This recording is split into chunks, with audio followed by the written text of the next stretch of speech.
SIR. Bihar में जब SIR हो रहा था, हम इसकी चर्चा करते और लोग ये कहते थे कि किस पर चर्चा हो रही है। और जब हम बिहार पहुंचे तो एसआईआर को लेकर जब लोगों से पूछा तो उन्होंने कहा सरकार, चुनाव आयोग, विपक्ष सब अपना काम कर रहे हैं, हम अपना काम कर रहे हैं। वोटर कहता था। तो वोटर से पूछा आपका क्या काम है? तो उन्होंने कहा हमसे कागज मांगे गए हैं, हम वो बता रहे हैं। और उससे चुनाव आयोग ये डिसाइड कर रहा है कि हमारा हक किस तरह से इस्तेमाल किया जाए। एसआईआर पर संसद का पूरा मॉनसून सत्र धुलने के बाद, मॉनसून सत्र जो चला गया, हाँ, शीतकालीन सत्र में एसआईआर नहीं, चुनाव सुधार पर आज लोकसभा में चर्चा शुरू हुई। और करीब 4 घंटे 40 मिनट की इस चर्चा में ठीक 4:12 के आसपास नेता प्रतिपक्ष राहुल गांधी बोलने के लिए खड़े होते हैं। राहुल गांधी अपने भाषण में वोट चोरी से लेकर चुनाव आयुक्तों की नियुक्ति को लेकर सीधे सरकार पर सवाल उठा देते हैं। लेकिन शुरुआती 8 मिनट में चुनाव सुधार या एसआईआर या वोट चोरी जैसी कोई चीज नहीं। फिर वहां से किरण रिजिजू ये याद दिलाते हैं कि भैया 8 मिनट हो गए हैं, अब तक चुनाव सुधार जो कि टॉपिक है, जिसकी मांग किसी और ने नहीं, विपक्ष ने की थी, उस पर अब तक बात नहीं हुई। 8 मिनट। राहुल गांधी को चुनाव आयुक्तों का नियुक्ति में, अगर जो चुनाव आयोग में जो चुनाव आयुक्त हैं इनकी नियुक्ति हो रही है, उसके लिए सीजेआई चाहिए, वोटर लिस्ट मशीन रीडेबल चाहिए, सीसीटीवी फुटेज खत्म करने की कोई समय सीमा नहीं चाहिए। लेकिन जो मांग राहुल गांधी कर रहे हैं, क्या वही मोदी सरकार आने से पहले की व्यवस्था थी? यह बड़ा सवाल है ना, क्योंकि या तो जब मोदी सरकार आई या मोदी की गवर्नमेंट आई, ये सब के सब चीजें बदल दी गई ताकि एक छत्र राज का जैसा आरोप लगाता है विपक्ष, कोई रोड मैप तैयार किया जा रहा हो या षड्यंत्र तैयार किया जा रहा हो। हमने सारे पन्ने खंगाले हैं। वास्तविकता यह है, गौर से सुनिएगा, आजादी के बाद से मार्च 2023 तक, आजादी के बाद से मार्च 2023 तक चुनाव आयुक्तों की नियुक्ति केंद्रीय कैबिनेट की सलाह पर राष्ट्रपति किया करते हैं, राष्ट्रपति द्वारा की जाती थी। अभी चुनाव आयुक्तों की जो नियुक्ति है वो प्रधानमंत्री की अध्यक्षता वाली समिति करती है। और उसमें कौन कौन होता है? उसमें प्रधानमंत्री के साथ लोकसभा के नेता प्रतिपक्ष और एक कैबिनेट मंत्री होते हैं, यानी विपक्ष का नेता भी इस समिति का सदस्य होता है। जो मांग राहुल गांधी कर रहे हैं वो काम उनकी सरकार ने नहीं किया। और कांग्रेस के वक्त चुनाव आयोग के साथ क्या हुआ, अब ये भी आप सुन लीजिए। अक्टूबर 1989 में जब राजीव गांधी तत्कालीन मुख्य चुनाव आयुक्त से नाराज हो गए, वो पल याद दिलाती है आपको। अचानक मुख्य चुनाव आयुक्त के अलावा 2 चुनाव आयुक्तों की नियुक्ति कर दी जाती है। अक्टूबर 1989, उससे पहले देश में सिर्फ एक मुख्य चुनाव आयुक्त हुआ करते थे, लेकिन राजीव गांधी सरकार ने इसको बदल दिया। और ये सब पता है आपको क्यों हुआ? अलग अलग किताबों में इसका जिक्र है। वो बताते हैं कि तत्कालीन मुख्य चुनाव आयुक्त आरवीएस पेरी शास्त्री, वो राजीव गांधी के उस सलाह को नजरअंदाज कर गए जिसमें राजीव गांधी हरियाणा विधानसभा का चुनाव राष्ट्रपति चुनाव से पहले करवाना चाहते थे।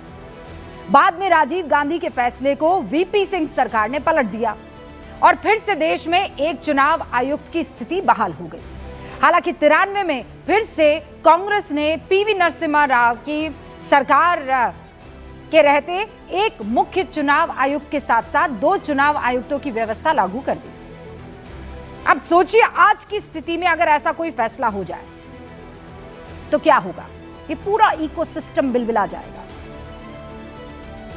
जो आज खुद को लोकतंत्र का चैंपियन कह रहे हैं, उनके दामन पर चुनाव आयोग के अधिकारों से छेड़छाड़ के अनगिनत दाग हैं। लेकिन इन बातों के पीछे आप हिस्ट्री को छुपा देंगे कि वोट चोरी हो रही है, एसआईआर का काम किसी के कहने पर हो रहा है। इन बातों को ऐसे भुला दिया गया है, जो हिस्ट्री है उसे, जैसे पहले सब बढ़िया था और अब सरकार अपने हिसाब से चुनाव आयोग को चला रही है। जबकि आज ही सुप्रीम कोर्ट में एसआईआर को लेकर सुनवाई हुई है। बड़ी बात है इसको भी गौर से सुनिएगा। कोर्ट ने ये साफ कहा है कि चुनाव आयोग उन राज्यों की लिस्ट देगा जहां एसआईआर के काम में बाधा डाली जा रही है। यानी एसआईआर के काम में जो कोई भी बाधा डालेगा, जो कोई भी हर्डल बनेगा, सुप्रीम कोर्ट उसे देख लेगा। क्योंकि सुप्रीम कोर्ट कह रहा है कि एसआईआर के काम में अगर बाधा कहीं डाली जा रही है तो हम ऑर्डर पास करेंगे। ऐसे में आज जब देश की लोकसभा में चुनाव सुधारों पर बहस हो रही है तो गूंज में सबसे बड़ा सवाल यही है कि एसआईआर को एनआरसी से जोड़कर विपक्ष जनता को गुमराह क्यों कर रही है। क्या अवैध नागरिकों को इस देश में वोट देने का हक होना चाहिए? वोटर लिस्ट के ठीक होने में या ठीक करने के काम में बाधा किस मकसद से डाली जा रही है? शुरू करते हैं गूंज।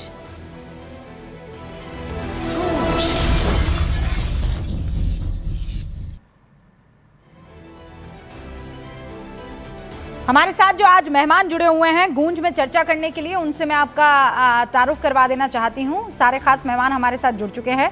सबसे पहले आपको प्रदीप भंडारी जी नजर आ रहे हैं, भारतीय जनता पार्टी के राष्ट्रीय प्रवक्ता, इन दिनों बंगाल में डेरा जमाए हुए हैं।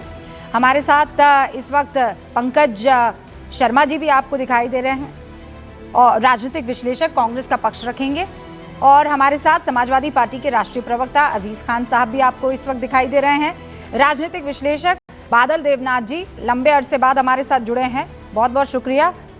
ये तृणमूल कांग्रेस का पक्ष रखेंगे, बंगाल में दीदी को बहुत पसंद करते हैं। मैं फिर बता दूं, पक्ष रखेंगे, जबरदस्ती मेरे मुंह में शब्द कोई ना डाले, पसंद करते हैं उस आइडियोलॉजी को और उसकी वकालत करेंगे। सुप्रीम कोर्ट के वकील हैं, वरिष्ठ वकील हैं एकलव्य द्विवेदी, इस वक्त हमारे साथ जुड़ चुके हैं। और वरिष्ठ पत्रकार हर्षवर्धन त्रिपाठी जी भी हमारे साथ जुड़ेंगे। अच्छा, वकील साहब के बारे में और आपको मैं बता दूं कि सरकार का क्या काम होता है, चुनाव आयोग का क्या काम होता है, और दूसरी तरफ जुडिशरी है उसका क्या काम होता है। इन सारी चीज़ों में हुआ यह है कि बड़ा इंटरवाइन कर दिया गया है, घालमेल कर दिया गया है कि सरकार के कहने पर चुनाव आयोग फला फला कर रहा है। Is it possible, not possible, ये एकलव्य द्विवेदी हमें बेहतर तरीके से समझा पाएंगे। आप सभी का बहुत बहुत स्वागत है। पंकज जी, शुरुआत आपसे कर रही हूँ। सर, राहुल गांधी का भाषण कैसा लगा आपको?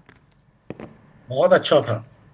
यहाँ संसद में लोगों को अच्छा, कुछ लोगों को नहीं लगा, कुछ लोगों को बाहर भी अच्छा नहीं लगा होगा, लेकिन भाषण बहुत अच्छा था और उन्होंने बहुत बुनियादी मुद्दे उठाए और उन्होंने बताया कि किस तरह निर्वाचन प्रक्रिया के पूरे ताने बाने को उसी तरह नष्ट कर दिया गया है जैसे सामाजिक ताने बाने को किया गया। आपको अच्छा नहीं लगा रूपिका जी? बहुत शानदार भाषण था सर।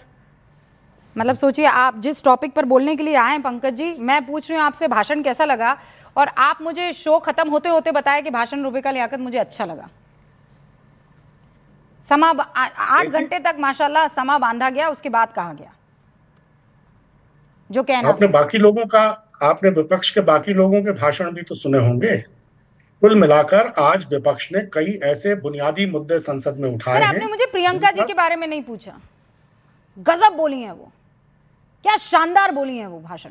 मतलब वो जो ऐसा लगता है she is made to be an orator. जब वो बोलती है ना तो ऐसा लगता है ऑर्गेनिकली एक स्ट्रीक है उनके अंदर, बड़ा आनंद आता है उनको सुनने में। चलिए, आप दोनों भाई बहन के बारे में बता दिया, अब आप बताइए। मैं कह रहा था कि आज विपक्ष ने बहुत से बुनियादी मसले संसद में उठाए हैं, निर्वाचन प्रक्रिया के बारे में और चुनाव सुधारों के बारे में। विपक्ष ने कहा कि सबसे बड़ी बात तो ये कही कि एसआईआर कराने का निर्वाचन आयोग को कोई कानूनी अधिकार ही नहीं है, संविधान में ऐसी कोई व्यवस्था ही नहीं है। चुनाव आयोग को सिर्फ उस चुनाव क्षेत्र में एसआईआर कराने का अधिकार है जहां मतदाता सूचियों में गड़बड़ी की शिकायतें हों। इन शिकायतों का लिखित में उल्लेख करने के बाद ही वो किसी पर्टिकुलर कॉन्स्टिट्यूएंसी में एसआईआर करा सकता है, पूरे राज्य में नहीं। तो ये तो एक बहुत बड़ा मुद्दा है जिसका जवाब सरकार को भी देना चाहिए और निर्वाचन आयोग को भी देना चाहिए। उसके बाद दूसरा मसला ये उठाया गया, ईवीएम का सोर्स कोड किसके पास है? निर्वाचन आयोग के पास है या उन कंपनियों के पास है जो ईवीएम बनाती हैं, या फिर दोनों के पास है? इस बारे में कहा गया कि कई सालों से ये बात पूछी जा रही है, लेकिन सरकार की तरफ से या निर्वाचन आयोग की तरफ से इस बात का कोई जवाब नहीं मिलता है कि सोर्स कोड किसके पास है। तो ये बहुत बड़ा मसला है। ये कहा गया कि अगर मतदान पत्र के जरिए चुनाव कराना अभी एकदम संभव नहीं है दोबारा, तो कम से कम वीवीपैट पर्चियों को गिनने की व्यवस्था, सारी वीवीपैट पर्चियों को गिनने की व्यवस्था की जानी चाहिए। इसमें क्यों कोई हिचक है? और ये मसला भी उठा कि सरकारी जो पैसा है वो चुनावों के ऐन पहले लोगों के खाते में डालने का जो काम किया जाता है उस पर तुरंत रोक लगाई जानी चाहिए। चुनाव आयुक्तों की जो नियुक्ति है उनके नियमों को क्यों बदला गया? पंकज और वो नियम जी, कैसे बदले जाने कई चाहिए? दफा मेरे साथ बैठे हैं आप। यू रियली थिंक कि आप लोग चुनाव इसलिए हार रहे हैं क्योंकि चुनाव आयोग गड़बड़ी कर रहा है, ईवीएम में कुछ गड़बड़ी है, और आप बता रहे हैं कि वो कहां से कौन सा कोड आया है वो आप आज तक आपको पता नहीं चला, इसीलिए आप लोग चुनाव हार रहे हैं? Are you serious sir? बताने में हिचक क्या है? ये बात पूछी जा रही है, आप लोग क्यों हिचक रहे थे? ये अरे भाई 2014 से पहले क्या हिचक थी आप लोगों में, बताइए। आप ही बता देते, सिस्टम तो पूरा आप ही हैंडल कर रहे थे ना, तब तो कोई हिचक नहीं थी। चलिए कांग्रेस की सरकारों से किसी ने नहीं पूछा होगा, और कांग्रेस की सरकारों ने नहीं बताया, तो वो गलती पराक्रमी यशस्वी नरेंद्र भाई मोदी को दोहराने की क्या जरूरत है? आपसे तो केवल 2 शब्दों की उम्मीद नहीं थी, केवल 2 ही बोलेंगे, पराक्रमी और यशस्वी। और बोलिए ना, आपको तो खूब सारे अलंकार आते हैं पंकज जी। Not done. मैं नहीं सुन रही हूँ। हाँ, पराक्रमी, यशस्वी, और आप माशाल्लाह इतनी बढ़िया हिंदी बोलते हैं, क्लिष्ट हिंदी का प्रयोग करते हैं, और अलंकार बस 2 ही।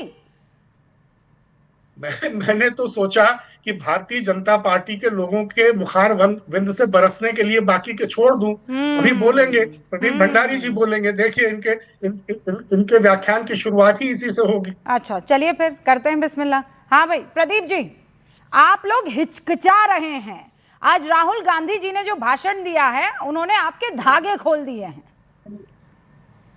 मैं तो चाहता हूं रूबिका जी कि अगर 24 घंटे हो तो राहुल जी और से ज्यादा बोलें, क्योंकि जितने ज्यादा राहुल जी बोलते हैं उतना ज्यादा हमारा वोट भी बढ़ता है, और जनता ये भी जानती है कि कैसे विपक्ष को वोट नहीं करना है। पर आज इनको एक हैप्पी बर्थडे गिफ्ट मिली है, और इसीलिए आज इतने घबराए हुए हैं, क्योंकि आज सोनिया गांधी जी को राउज एवेन्यू कोर्ट में एक टिप्पणी हुई है कि भाई आपका जब 1980 के दशक के अंदर जब आप देश की नागरिक नहीं थी तो कैसे करके आपने वोटर आईडी के अंदर जो है अपना नाम लेके आ गई। जब इटली की नागरिक थी तो याद करिए पंकज जी वो कैसे वोट डाल गई थी। अब इसका सवाल का जवाब हम नहीं मांग रहे, कोर्ट मांग रही है, और इसका जवाब सोनिया जी और राहुल जी को देना चाहिए। पर इन्होंने कानून की बात करी तो सुनिए आज सुप्रीम कोर्ट ने क्या कहा।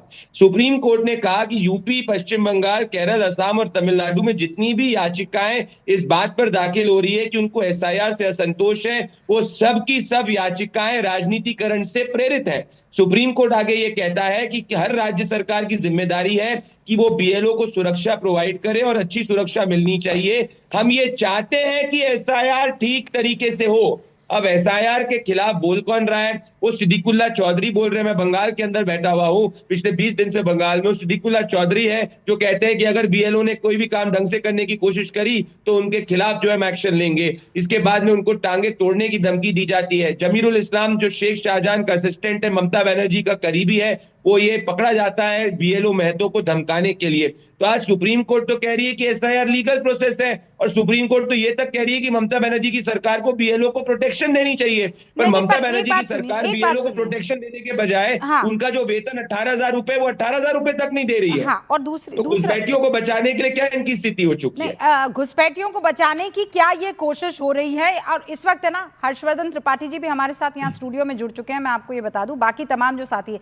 अजीज भाई, एसआईआर सबसे पहले चुनाव आयोग में होना चाहिए, अखिलेश जी ये कह रहे हैं। What does it mean sir? जी देखिए रूबिका जी, आज जो डिस्कशन हुआ है पूरा पार्लियामेंट में, निश्चित तौर पे इस बात को आप मान लीजिए कि जो सत्ता पक्ष के लोग हैं वो कहीं ना कहीं उनकी नींदें उड़ गई होंगी। जो अभी तक तमाम दिक्कतें थीं और चर्चा के दौरान एक एक धागा जो जिस तरीके से उजड़ा है, चीजें निकल करके आई हैं, सत्ता पक्ष के पास जवाब नहीं है। एक बात, मुद्दे कई सारे हैं। एक मुद्दा अभी मैंने देखा कि अभी जो रिसेंटली उठाया पंकज जी ने कि ईवीएम वापस बोलिए। ईवीएम नहीं वो अब सवाल इस बात का है। एक सेकंड अजीज भाई, नींद उड़ जाने वाली बात नहीं, वो मुझे बहुत अच्छी लगी। आप वापस बोलिए। और जो आपने जिस अब शिद्दत से बोली ना, अगर कोई वो नहीं जो सुनना आपने- चाहता है नहीं, वापस बोलिए, I want to really hear. नहीं, वो मैं ये खुद कह इस रहा हूं- बात को सीरियसली नहीं ले रहे मैं आप वही बोलना चाह रहा हूं। अरे सुनिए ना, अरे भाई सुनिए, मैं कह रहा था कि अब अगर कोई इस सारी बातों को सुन के रात में अगर उसको नींद ना आए तो मैं क्या कहूंगा? जाहिर सी बात है, यही बोलूंगा कि भाई नींद उड़ गई, और नींद उड़नी ही है, क्योंकि जब जैसे ईवीएम से चुनाव होगा नींद तो उड़नी ही उड़नी है, और इसीलिए लोग घबरा रहे हैं भाई ईवीएम से चुनाव। आप देखिए अमेरिका, जर्मनी, फ्रांस, जितने डेवलप्ड कंट्री हैं, जितने, वो तो चुनाव करा रहे हैं बैलेट पेपर से। जापान चुनाव करा रहा बैलेट पेपर से। हाँ। हिंदुस्तान में मारामारी है कि साहब जवाब नहीं, देता हूं। हम तो कराएंगे ईवीएम से। मैं जानना चाह रहा हूं, जो देश का देखिए इतना बड़ा चुनाव, इतना बड़ा लोकतंत्र का चुनाव, एक लोकतंत्र का पर्व होता है, एक जश्न होता है, जिसे सरकारें बनती हैं, देश की किस्मत संवरती है, उसको सिर्फ आप चाहते हैं कि एक दिन में उसका डिसीजन हो जाए, एक दिन में काउंटिंग करके। तो आप इसलिए कह रहे हैं कि ईवीएम से होना चाहिए, कम वक्त लगेगा, नहीं, आसानी सर, होगी। अजीज भाई। अरे साहब 2-4 दिन लग जाए, 5 दिन लग जाए। हाँ।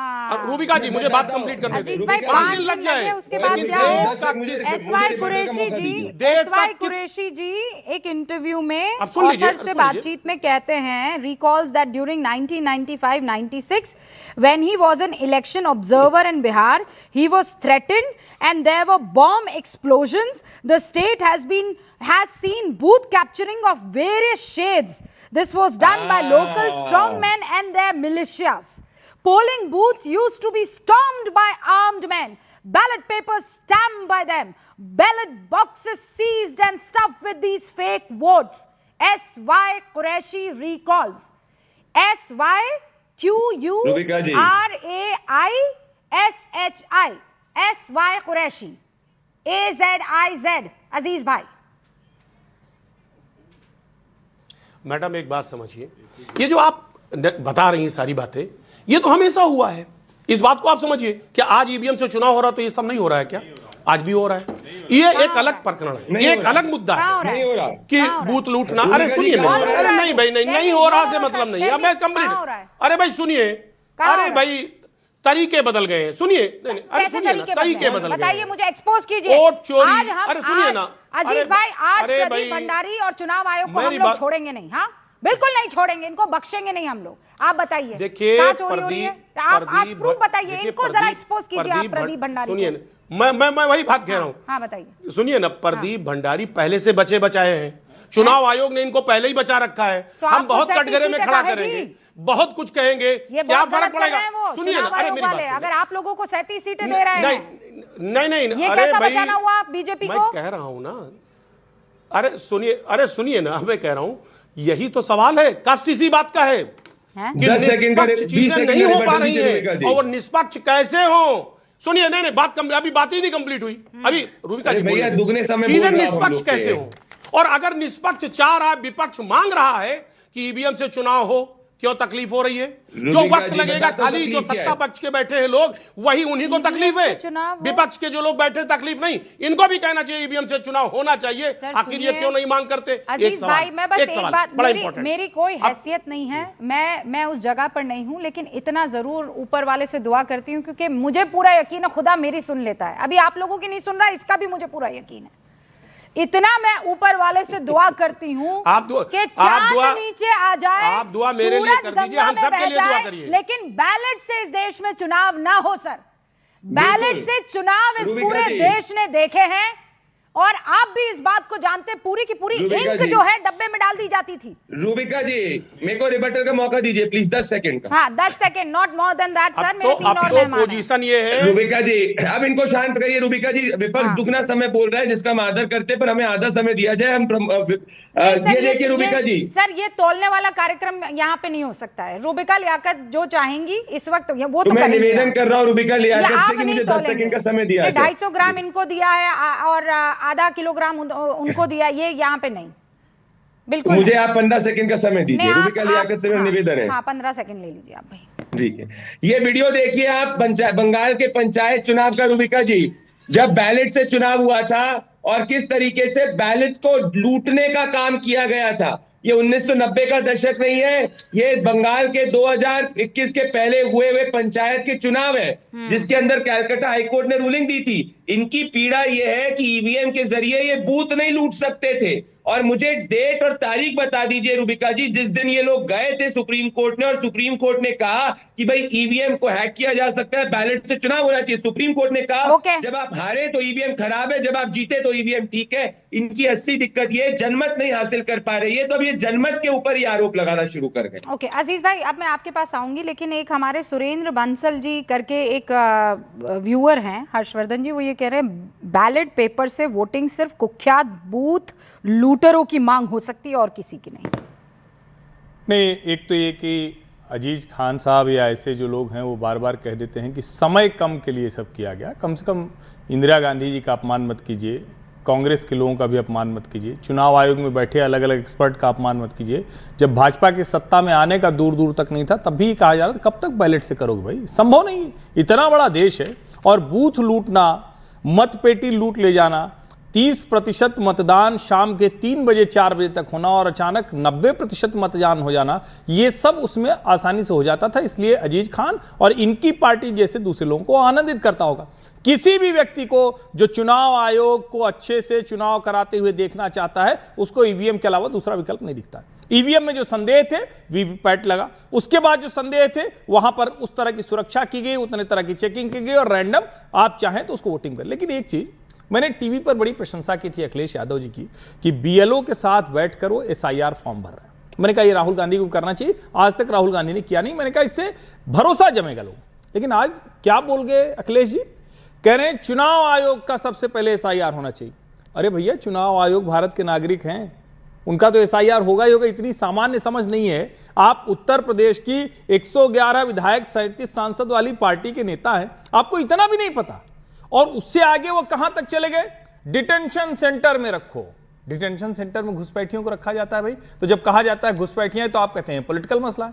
एक बार क्लैरिटी लेके आना चाहिए विपक्ष को बार बार, क्योंकि ये जब बोलते हैं तो इनके बोलने में बस एक चीज होती है कि हमको सत्ता दे दो, हम आतंक करेंगे, हम गुंडाराज करेंगे, हम हिंसा करेंगे, हम बूथ लूटेंगे, और जब सब कुछ अच्छा होगा तो हम कहेंगे नहीं नहीं कुछ तो गड़बड़ है। अच्छा कैसे हो सकता है? भारत में अच्छा कैसे हो सकता है? भारत तो सिर्फ लूट, हिंसा, इस सब के लिए कुख्यात होना चाहिए, चुनाव पलट देने के लिए कुख्यात होना चाहिए, आपातकाल के लिए कुख्यात होना चाहिए, हल्ला बोल के लिए कुख्यात होना चाहिए। यही चाहते हैं ना अजीज खान? अजीज खान साहब 30 सेकंड सर।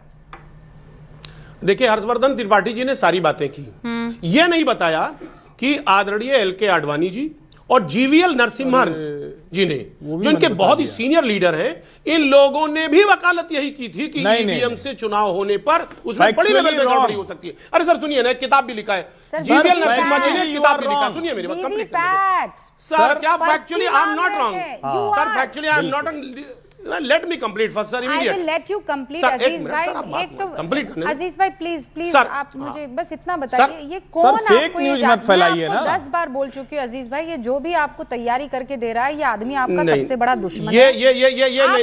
ये फैक्चुअल ठीक है, ये फैक्चुअली ठीक है। नहीं है, मैं कह रही हूँ जीवीएल ने, आप सही कह रहे हैं, आप ये सही कह रहे हैं कि जीवीएल ने किताब लिखी है। ये भी सही कह रहे हैं कि आडवाणी जी कह रहे थे कि ये मशीनों के चुनाव पर हमको यकीन नहीं है, लेकिन what was the demand that time? Solution ये था कि वीवीपैट अगर आ जाएगा तो उससे हमें ये पता लग जाएगा कि क्या दबाया और कहां पहुंचा। अगर मान लीजिए साइकिल पर बटन दबा तो साइकिल को लगा कि नहीं लगा, ये कैसे पता चलेगा? तो वो स्लिप, वो पर्ची बता दी जाएगी। अब तो कोर्ट ने ये कह दिया है कि रैंडम जगह पर जाएंगे, उसको आप चेक करेंगे, उसका मॉक ड्रिल भी होगा और ये पता किया जाएगा। रूबिका जी, हर मतदाता को पर्ची दिखती भी है, जब वो गिरती है तो हर एक को दिखती है कि जिस सिंबल पर उसने बटन दबाया है वही सिंबल गिरा या नहीं गिरा। आज तक ऐसा कोई मामला नहीं आया कि किसी वोटर ने कहा कि वोटर जो वीवीपैट था वो गलत निकला है। और उसके बाद जब जो जांच की जाती है, जितनी काउंटिंग हुई, आज तक कोई मिसमैच नहीं हुई, आज तक टिल डेट। ओके अजीज भाई फिनिश 20 सेकंड्स। देखिए ऐसा है, मानना वैसे भी नहीं है, हम कितना भी स्टेटमेंट दें, सच क्या है वो सबको पता है। एक बात आपको बता दें सबसे पहले कि अगर वाकई में निष्पक्ष चुनाव चाह रहे हैं, जैसे कि जो दूसरी कंट्री हैं बहुत डेवलप्ड है, आप समझिए जापान को ले लें, आप फ्रांस को ले लें, आप जर्मनी को ले लें, आप अमेरिका को ले लें, आखिर वहां पे ईवीएम से चुनाव क्यों नहीं हो रहा है? क्यों नहीं हो रहा है? ये जवाब दें, क्यों नहीं? क्या इंडिया में ही सारी चीजें निष्पक्षता हो रही है? इंडिया में ही वहां कंट्री में वहां पर ईवीएम से नहीं हो रहा, बैलेट पेपर से हो रहा है। और यहां पर अगर ईवीएम से मांग नहीं हो रहा है, कहा जा रहा बैलेट पेपर से हो, क्या दिक्कत इनको है? अरे अगर विपक्ष को दिक्कत नहीं है तो सत्ता वाले को भी दिक्कत नहीं है। जापान ने ये वकालत क्यों कर रहे हैं? ट्रेन चला दी। रुकिए प्रदीप जी, हर्षवर्धन जी रुकिए, बताइए एकलव्य द्विवेदी, क्यों नहीं हो सकता है जब अमेरिका में हो सकता है, जापान में हो सकता है? मैं चाहती हूं आप इसको जवाब दें। भारत में हम तो चाहते हैं वापस बैलेट पेपर से हो। Rubika ji, thank you for inviting मी।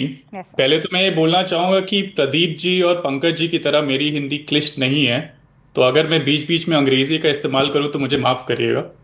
नहीं, माफ नहीं, आप यहाँ पे देखिए, हम लोग सहिष्णु हैं। इल्जाम बड़े लगते हैं असहिष्णुता के, पर हटा दीजिए, हम लोग बहुत सहिष्णु। आप, मैं कह रही हूँ आप अपनी लोकल भाषा में भी बोल सकते हैं। तो थैंक यू। तो हाँ। इस मामले में सुप्रीम कोर्ट ऑलरेडी क्लैरिफाई कर चुका है। अब अगर जो हमारे पॉलिटिकल स्पोक्स पर्सन बैठे हैं और बोल रहे हैं कि नहीं हमें फिर वापस बैलेट पेपर्स पे रिवर्ट करना चाहिए, तो ये चीज हमें समझनी होगी कि इसका रीजन क्या है। जब आपके कंट्री का हाईएस्ट कोर्ट कह रहा है कि EVM is the right approach, we don't want to go back in the past where so many crimes were committed, कि हम बैलेट पेपर्स पे वापस जाके उस पे इलेक्शंस कराएं। ये एक दिक्कत की बात है कि हम अपनी व्यवस्था जो इस कंट्री में जो लॉज प्रिवेल कर रहे हैं उसको नहीं देखते हैं और बाहर देखने लगते हैं कि बाहर क्या हो रहा है। हमारे लॉज जो हैं वो हमारी रिक्वायरमेंट के हिसाब से फ्रेम हुए हैं और उसके मुताबिक इलेक्शंस कराए जाते हैं। एक बार कोर्ट ने जब क्लैरिफाई कर दिया है कि बैलेट पेपर्स पे नहीं हो सकते दोबारा इलेक्शंस, तो उसके बाद इस पे डिस्कशन करने का कोई स्कोप नहीं रहता। सुना अजीज भाई? और आपको पता है बहुत से ऐसे दर्शक हैं जो इस वक्त कह रहे हैं कि उस वक्त की हेडलाइंस रुबिका लियाकत अजीज भाई को याद दिलाइए। वो हेडलाइंस जिसमें लूट लिया गया बूथ कैप्चरिंग की इस वक्त बड़ी खबर आ रही है। अजीज भाई, आपको रोकना चाहेगी रुबिका लियाकत। ये हम जा रहे हैं सन 1995 में, मैं कक्षा 5 में पढ़ा करती थी उस वक्त, लेकिन आप फर्ज कीजिए कि 1995 है। इस वक्त मैं ब्रेकिंग न्यूज दे रही होती और पंकज जी हाजिर नाजिर हैं, इस बात की गवाह हैं। अजीज खान, आपने भी ये चीज देखी है, so don't tell me this कि नहीं होता था। बूथ कैप्चर हो गया है, लोग लेकर भाग गए नदियों में। ऐसे बूथ, ये बादल देवनाथ बताएंगे, वहां पे नदियों में ऐसे पड़े रहते थे बैलेट, ऐसे गुंडे बैठ जाते नजर आते थे। सब कुछ होता था, कोई ऐसी चीज नहीं है जो लोकतंत्र को कलंकित करने वाली उस वक्त नहीं होती थी। जब होना बंद हो गई तो हारने लगे। कौन हारने लगे? मुझे कुछ चीजें जो जहन में याद है, मुझे याद है वो मोटरसाइकिल के ऊपर बाकायदा वो तौलिया जैसे गमछा कहते हैं वो बंधा हुआ होता था और उस पे ना किक मारते हुए वो लेकर भाग रहे होते थे और कैमरा पर्सन उसके पीछे भाग रहा होता। उसके पास क्या होता था? वो डब्बा क्या होता था? बैलेट बॉक्स कहलाता था। प्रदीप भंडारी, फिनिश क्विकली और उसके बाद बादल देव। रुबिका जी, आप याद करिए अक्टूबर 17, 2015 समाजवादी पार्टी का एक नेता था तोताराम यादव, जिसको बूथ कैप्चरिंग करने के लिए सजा हुई है। और ये पंचायत उत्तर प्रदेश के पोल में हुए थे, जिस उत्तर प्रदेश के पोल में पंचायत से ईवीएम से नहीं जो है बैलेट से होता था। अब ये बात करें अमेरिका में, याद करिए अमेरिका के चुनाव के बाद में इलॉन मस्क ने क्या ट्वीट किया था और अमेरिका के लोग क्या कर रहे थे कि हमें हिंदुस्तान के प्रोसेस से सीखना चाहिए। रशिया कह रहा है कि हमें हिंदुस्तान की ईवीएम को अप्लाई करना चाहिए, जापान कह रहा है कि हिंदुस्तान के प्रोसेस तो सीखना चाहिए। और ये बात करें उधर जाए, और अगर ऐसी डेवलप नेशन से बात सीखने की बात अजीज भाई, तो सब कैपिटलिस्ट है, तो त्याग दो समाजवाद। अगर ऐसे ही उनको पूरी तरीके से अपनाना है तो त्याग दो समाजवाद, क्योंकि वो समाजवाद थोड़ी मानते हैं। मैं वापस से कहूंगा रुबिका जी, पिछले इतने सालों में एक कोर्ट की ऑब्जर्वेशन आप दिखा दीजिए जो ये कहती है कि ईवीएम को हैक किया जा सकता है। एक कोर्ट की ऑब्जर्वेशन बता दीजिए जो कहती है कि एसआईआर का प्रोसेस इलीगल है। मैं आपके शो पे अजीज खान के लिए तालियां बजाऊंगा अगर अजीज खान बता दे। आज ही सुप्रीम कोर्ट ने बोला हम तो चाहते हैं एसआईआर और ठीक तरीके से हो। ममता बनर्जी और तमाम राज्य की सरकारें उसमें प्रोटेक्शन नहीं दे रही है, बीएलओ को धमका रही है। ये इनकी सच्चाई है। बादल देवनाथ जी, क्या बोलूं मैं मैडम, प्रदीप भंडारी इतना झूठ बोलते मुझे पता नहीं था, तो कहां से शुरू करूं मैडम? पानी पी लीजिए, वहां से शुरू कीजिए।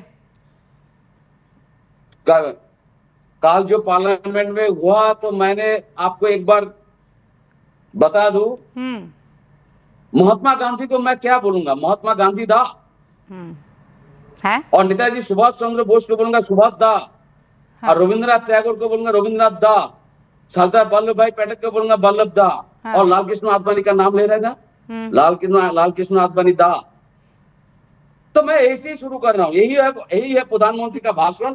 हाँ। और देश के राजा, देश के प्रधानमंत्री को कोई बंगाली जो लोकसभा में जो एमपी भी, सांसद भी है, उन्होंने भी नहीं बताया जो दा बोलना नहीं चाहिए। बंकिम चंद्र ये 100 साल पहले चले गए। और आज प्रदीप भंडारी यहाँ पर बैठे बैठे झूठ बोल रहा है। मैडम, मैं आपको बोल रहा हूँ, बिहार में जो सड़क पर लाखों जो वीवीपैट मिला था वो झूठ था। महाराष्ट्र में जो वीवीपैट और सड़क पर मिला था, लाखों वीवीपैट मिला था, वो झूठ था। हरियाणा में जो इलेक्शन में जो चोरी हुआ ईवीएम को लेकर, वो झूठ था। हाँ, झूठ था, सारे झूठ था। लेकिन ममता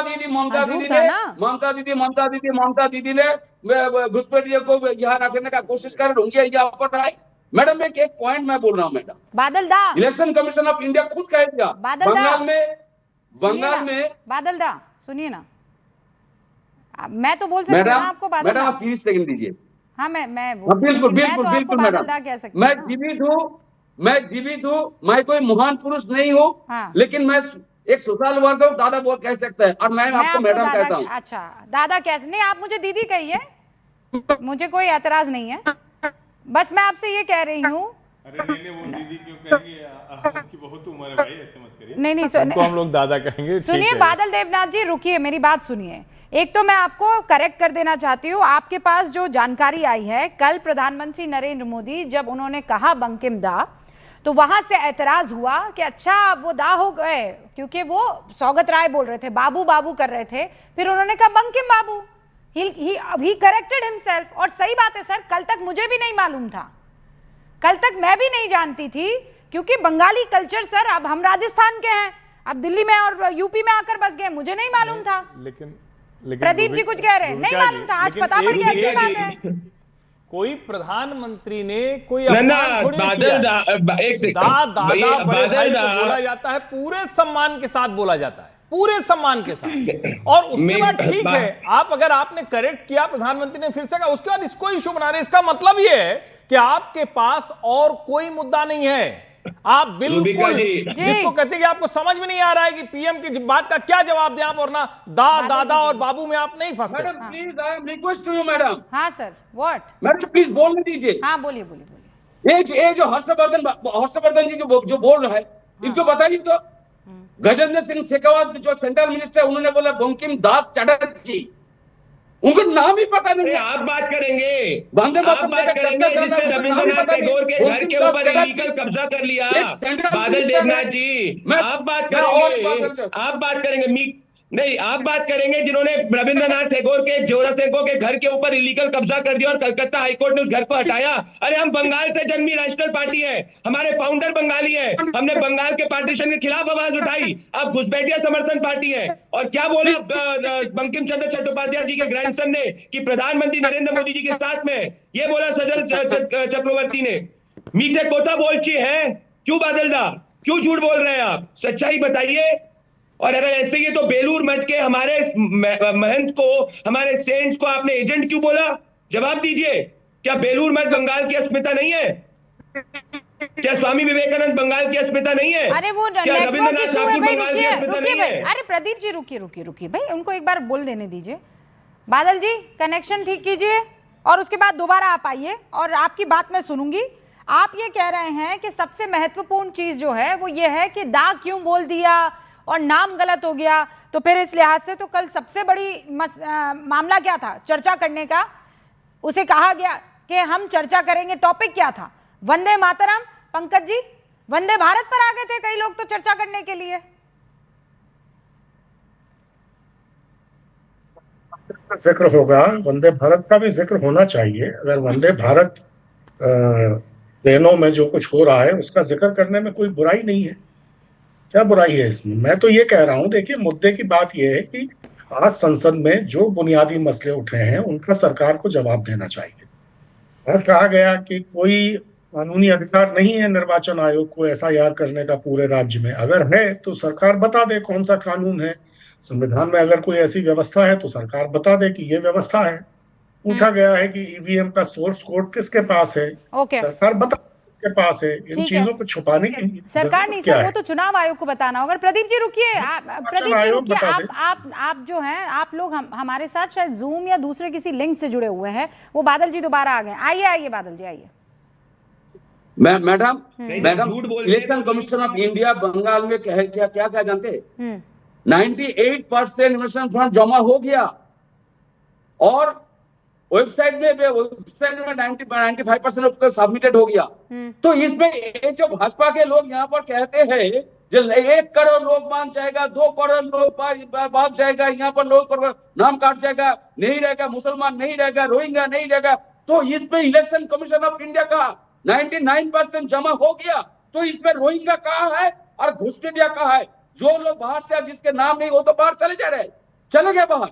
तो इसमें नहीं गए। तो इतना दिन तक ये जो प्रदीप भंडारी जैसा जितना स्पोक्स पर्सन है भाजपा के और भाजपा पार्लियामेंट में जितना लीडर है, सारे लोग और बंगाल में जो संसद भाजपा के सांसद है, वो लोग भी हर दिन झूठ कहते। बंगाल में कोई घुसपैठिया नहीं है, घुसपैठ जो भी है वो निकल गए, लेकिन उसका नाम नहीं है। और रोहिंग्या से यहाँ पर रोहिंग्या यहाँ पर नहीं है।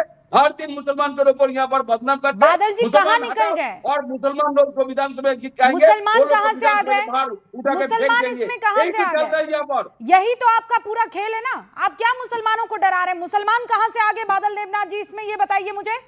घुसपैठिए होते हैं, चाहे वो क्रिश्चियन हो, मुस्लिम हो, हिंदू हो, सिख हो। अगर वो इस देश के कागजात अपने पास नहीं रखे हुआ है तो वो घुसपैठिया है। सिंपल सी बात। उसमें मुसलमानों को काहे डरा रहे हैं? और अगर हाँ तो फिर चोर की दाढ़ी में तिनका। प्लीज मैडम, ये तो भाजपा के लोग कह रहे हैं, भाजपा के विपक्ष के नेता शुभेंदु अधिकारी कह रहे हैं, जो बंगाल में जो भी मुसलमान कैंडिडेट विधानसभा जीत के आएंगे उन लोगों को विधानसभा बाहर उठा के फेंक देंगे। ये कौन कह रहा है? शुभेंदु अधिकारी कह रहे हैं। मैं शुभेंदु अधिकारी क्या ऐसा कह रहे हैं? सभी धर्मों को सम्मान करते बिल्कुल नहीं, झूठ मत बोलिए। हम लोग देखिए रूबिका जी, ये मुसलमानों को घुसपैठियों से एकजुट करते हैं। जो हिंदू शरणार्थी हिंदुस्तान के अंदर आए उसको सीए के तहत ऑलरेडी सिटीजनशिप दे दी है। भारतीय मुसलमान का हिंदुस्तान के अंदर हक है, पर रोहिंग्या का कोई हक नहीं है। असम में तो 14 लाख हिंदुओं को तो नाम, 14 लाख हिंदुओं का नाम तो नहीं है असम में। असम में 14 लाख हिंदुओं का नाम तो नहीं है। भैया चले जाओ असम, हर दिन जा जाके एक घुसपैठिए को हटाया जा रहा है, एक घुसपैठिए को हटाया जा रहा है। बादल देवनाथ, तुम्हारी तृणमूल कांग्रेस तो घुसपैठियों को वोटर बना रही थी, तुम्हारी तृणमूल कांग्रेस तो घुसपैठियों को वोटर बना रही थी। खातून करके नेता, तुम्हारी तो पंचायत की लीडर जो है वो खुद एक बांग्लादेशी पाई गई थी जिसका चुनाव हो गया था। क्या बात कर रहे हो? एक एक करके बादल देवनाथ जी रुकिए ना, रुकिए। आपको दिक्कत है अगर घुसपैठिए निकाले जाए यहाँ सर? आपको दिक्कत है? नहीं मैडम, ऐसा कोई बात नहीं है। हाँ। ऐसा कोई बात नहीं मैडम। तो फिर जो लोग बाहर से आते हैं उसको बाहर निकाल दीजिए। हाँ, लेकिन जो हिंदू का बात कर रहे हैं, यहाँ से तो 1 करोड़ 2 करोड़ मुतवा संप्रदाय हिंदू जो है नमस्कार, उन लोगों का नाम बात जाएगा। इन लोगों को पता है। प्रदीप भंडारी एक सेकंड रुकिए। अभी आप नहीं रुकिए बादल देवनाथ जी, अभी आपने लगभग 40 सेकंड पहले, सुनिए बादल देवनाथ जी, सुनते नहीं आप तो, एक तो सुनिए पहले। अभी 40 सेकंड पहले आपने कहा कि कितना परसेंट हो चुका है? 98% हो चुका है। अगर निकलना था तो 1 करोड़ नाम निकल जाना चाहिए था लोगों का। अब आप कह रहे हैं कि 1 करोड़ हिंदू लोगों का नाम निकल जाएगा, वो 2% में। सुनिए ना, इन लोगों का नाम 2002 लिस्ट में नहीं है। 2002 का जो लिस्ट जो इलेक्शन कमीशन जारी किया 2002 का लिस्ट में इन लोगों का नाम नहीं है। मुतवा संप्रदाय नामों का नाम नहीं है। ये जो लोग जो गेम खेला था, अरे भाई बंगाल में, वो गेम उल्टा हो गया। बादल देवनाथ जी रुकिए, उनको नागरिकता मिली हुई है ना, नागरिकता का पन्ना दिखाएंगे तो उसके बाद अभी लिस्ट नहीं निकला। 11 तारीख को निकलेगा। 7 दिन सुप्रीम कोर्ट ने और टाइम दिया है। इलेक्शन कमीशन में 7 दिन टाइम दिया। खुद ही जवाब दिए चले जा रहे हैं आप, खुद ही जवाब दे रहे हैं और खुद ही सवाल कर रहे हैं। प्रदीप भंडारी 30 सेकंड्स और बाकी सारे लोग बाद में।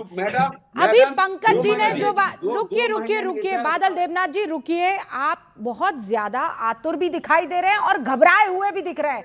किस बात की घबराहट, मेरे तो यह समझ में नहीं आ रहा है। प्रदीप भंडारी, किस बात की घबराहट?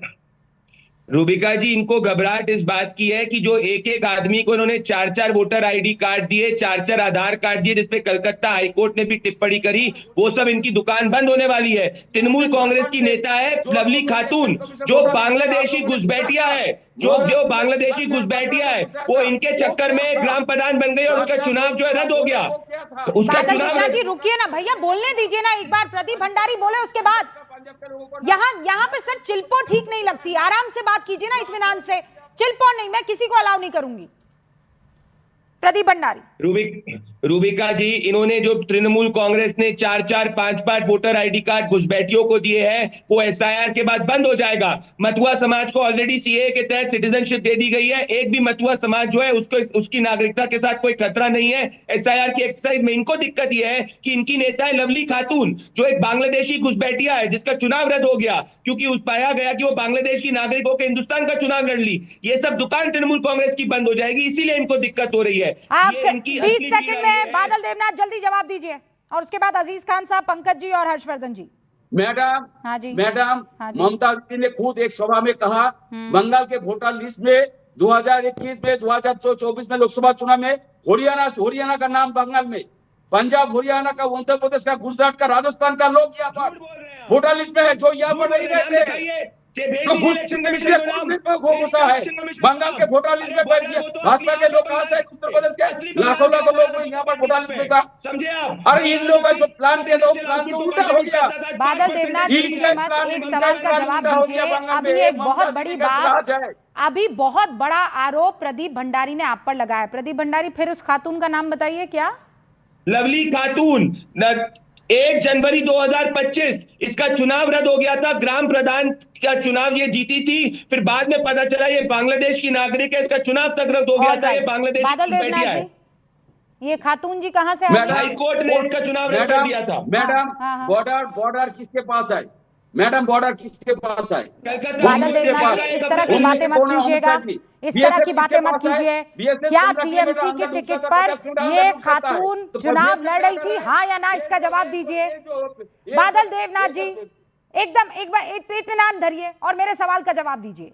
ये जो खातून आपकी टिकट से कोई प्रधान का चुनाव लड़ रही थी, ये बांग्लादेशी थी कि नहीं? हाई कोर्ट ने इसका कैंडिडेचर कैंसिल किया था कि नहीं, हाँ या ना? बिल्कुल मैडम, उससे पहले आपको जवाब देना पड़ेगा, इस प्रदीप भंडारी का जवाब देना पड़ेगा। ये बांग्लादेश से कैसे आया? बीएसएफ क्या कर रहा था? तो बांग्लादेश से ये लोग आते हैं और उसके बाद आप अपनी टिकट पर इनको चुनाव लड़वाते हैं। सर, कोई शर्म जिंदा है आप लोगों में? उल्टा चोर कोतवाल को डांटे, उल्टा चोर कोतवाल को डांटे। मैं कह रही हूँ कैंडिडेचर कैसे मिल गया? मैं कह रही हूँ कैसे ये खातून आपके पार्टी से चुनाव लड़ लेती है? मैं ये सवाल पूछ रही हूँ आपसे। आपकी पार्टी जिसे आप पसंद करते हैं, झूठ बोल रहे हैं? ये झूठ बोल रहा है, झूठ बोल रहे हैं। आप केस कीजिए, आप प्रदीप भंडारी पर केस कीजिए। मैं कह रही हूँ प्रदीप भंडारी पर डेफिनेशन केस कीजिए, अगर ये झूठे हैं तो। प्रदीप भंडारी, अरे इनको कुछ पता ही नहीं है रूबिका जी। इसने एक फर्जी ओबीसी का सर्टिफिकेट तक बनाया था। एक मामला बादल देवनाथ जी रुकिए, मैं आपकी आवाज कम कर रही हूँ। हाँ, उसका नाम बांग्लादेश, इनको कुछ पता ही नहीं है। इसने एक फर्जी ओबीसी का सर्टिफिकेट तक बनवाया था। इसके बाद जाके इसकी खुद की पार्टी ने इस पे ऊपर इंक्वायरी तक कर दी थी। ये भी स्थिति है। तो मैं ये कह रहा हूं कि मैं ओपन चैलेंज कर रहा हूं, क्या ये जो खातून है, वापस से कहूंगा, हाईकोर्ट, कलकत्ता हाईकोर्ट के अंदर ये मामला गया था, लवली खातून है। अगर मुझे गलत प्रूफ कर दे तो मैं जो है ओपनली शो पे माफी मांग लूंगा, पर अगर मैं सही हूं तो तृणमूल कांग्रेस को मानना पड़ेगा कि उसके टिकट पे एक बांग्लादेशी नागरिक ने ग्राम प्रधान का चुनाव लड़ा, जिसपे तृणमूल कांग्रेस ने खुद ने इंक्वायरी बैठाई और कलकत्ता हाईकोर्ट ने इस पे संज्ञान लिया। ये देखिए हर्षवर्धन जी। रूबिका जी, मैं तो अभी बादल देवनाथ कह रहे थे तो 2000 उनका 2002 की लिस्ट में नहीं होगा, इसका मतलब समझ रही ना? हिंदू अगर प्रताड़ित होकर आ रहा है तो उसको जगह नहीं देना। एक लाइन में समझिए, घुसपैठिया बांग्लादेशी मुसलमान आएगा तो उसको रखना है। एक लाइन की बादल देवनाथ जो कह रहे हैं उसको साफ साफ समझिए। तो 2005 में ममता बनर्जी ने क्यों चेयर की तरफ लोकसभा में वो पेपर उछाले थे? उस वक्त तो बांग्लादेशी घुसपैठियों की बात कर रही थी। इतनी तो समझ होनी चाहिए ना। और मुझे तो आश्चर्य होता है कि देश की हर पार्टी आज इसलिए घुसपैठियों के साथ खड़ी दिखती है, वो कहेंगे कि सबको पकड़िए, लेकिन जब कोई अभियान चलेगा, कोई उनको चिन्हित करने की प्रक्रिया चलेगी, तुरंत उसके खिलाफ खड़े हो जाएंगे। क्या हो गया भाई आप लोग? देश की आंतरिक सुरक्षा के साथ, देश के साथ देश को कमजोर करने का काम आप क्यों कर रहे हैं? आप लड़ाई लड़िए ना आपस में। और क्या इसलिए कर रहे हैं कि किसी का वो मतदाता समूह बन गया है, किसी के लिए वो वोट करने चला जाता है? अगर ऐसा है तो ये और खतरनाक है, क्योंकि अगर घुसपैठियों के वोट से कोई सरकार चुनी जा रही है तो ये ज्यादा खतरनाक है, भारत के लोकतंत्र को कमजोर करने वाला। बादल देवनाथ जी, मैंने लवली खातून सिर्फ गूगल में डाला है। मैं चाहती हूं कि तमाम दर्शक गूंज के जो इस वक्त ये शो देख रहे हैं वो लवली खातून सिर्फ गूगल में डाल दे और उसके बाद देखें, illegal Bangladeshi immigrant becomes village head in India, who is TMC leader lovely Khatoon.